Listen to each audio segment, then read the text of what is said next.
ఆ తర్వాత వచ్చిన దామోదర ధర్మానంద్ కోసాంబి, ఇతన్నే డిడి కోసాంబి అంటారు. ఇతను ఒక మార్క్సిస్ట్. ఇతను భారతీయ చరిత్రను సామాజిక ఆర్థిక దృక్పథంతో విశ్లేషణ చేసేవాడు. వేదకాలపు సామాజిక నిర్మాణము మరియు కుల వ్యవస్థ, మనుస్మృతి, ధర్మశాస్త్రాలపై ఏమాత్రం అవగాహన లేకుండా ఇతను కూడా విమర్శనాత్మక విశ్లేషణే చేశాడు. మనుధర్మం అనేది అట్టడుగు కులాలను బ్రాహ్మణుల యొక్క నియంత్రణలో ఉంచడానికి కనిపెట్టినటువంటి అధికారిక మత గ్రంథంగా వ్యాఖ్యానించాడు.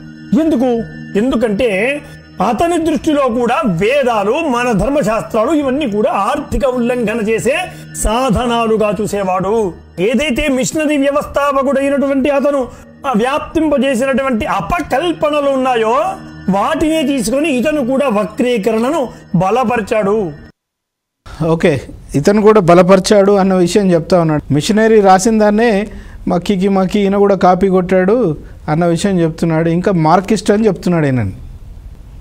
క్రైస్తవ మిషనరీలు వక్రీకరణ చేసిన దాన్ని తీసుకుని డిడి కోశాంబి గారు ప్రచారం చేశారంట. ఏ విధంగా కట్టుకథలు అల్లారో చూడండి, ఎంత అందంగా కట్టుకథలు అల్లారో చూడండి. ఓకే, డిడి కోశాంబి గారు ఎవరంటే ఆయన పురాతనమైనటువంటి హైందవ గ్రంథాలు కానివ్వచ్చు, చారిత్రక గ్రంథాలు కానివ్వచ్చు, వీటన్నిటిని గురించి కూడా క్షుణ్ణంగా అధ్యయనం చేసినటువంటి వ్యక్తి డిడి కోశాంబి.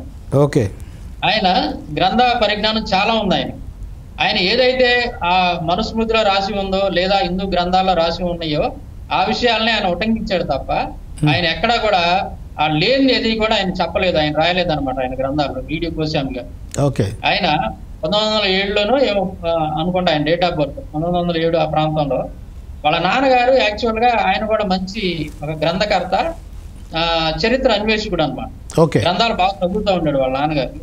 సో అదే అలవాటు ఈయన కూడా వచ్చింది అనమాట. ఈయన కూడా ఆ గ్రంథాలన్నింటికి పరిశీలన చేయటం, పురాతనమైనటువంటి భారతీయ గ్రంథాలను చదివి వాటిలో ఉన్నటువంటి విషయాలని కొన్ని పుస్తకాలుగా రాశాడు అనమాట. దాంట్లో ఉన్నది ఉన్నట్టు రాశాడు. ఈ మనువాదులు, మతోన్మాదులు ఎవరైతే ఉన్నారో వీళ్ళు ఎంత దారుణంగా ఆ గ్రంథాల్లో రాశారో ఆ విషయాలన్నీ కూడా బయట పెట్టారు. ఎవరైతే వీళ్ళ యొక్క దుర్మార్గాన్ని బయట పెట్టారో ఈ రోజున వాళ్ళని దోషులుగా చూపిస్తున్నారు. అందంగా కథలు అల్లారు అనమాట క్రైస్తవ మిషనరీలు. అంటే వీళ్ళ దుర్మార్గాలను బయట పెట్టిన వాళ్ళు మొట్టమొదటి క్రైస్తవ మిషనరీలు. ఆ తర్వాత వీళ్ళు ఇలాంటి వాళ్ళు డిడి కోశాంబి లాంటి వాళ్ళు, ఈ కమ్యూనిస్టులు ఇలాంటి వాళ్ళు ఉంటారు కదా, వాళ్ళు కూడా వీళ్ళని బాగా ఎండగడతా ఉంటారు. అందువల్ల వీళ్ళిద్దరిని బాగా టార్గెట్ చేస్తారు బ్రాహ్మణులు ముఖ్యంగా. ఎందుకంటే వీళ్ళు చేసినటువంటి పాపాలను అలాగే కప్పిపుచ్చకుండా వాటిని బయటికి తీసుకొచ్చి ప్రజలకి తెలియజేశారు కాబట్టి వాళ్ళ మీద గొంతు పట్టు కక్ష అనమాట వీళ్ళకి. అందుకని వీళ్ళు చేసిన పాపాలన్నీ తీసుకెళ్లి వాళ్ళని ఎత్తినేస్తా ఉంటారు.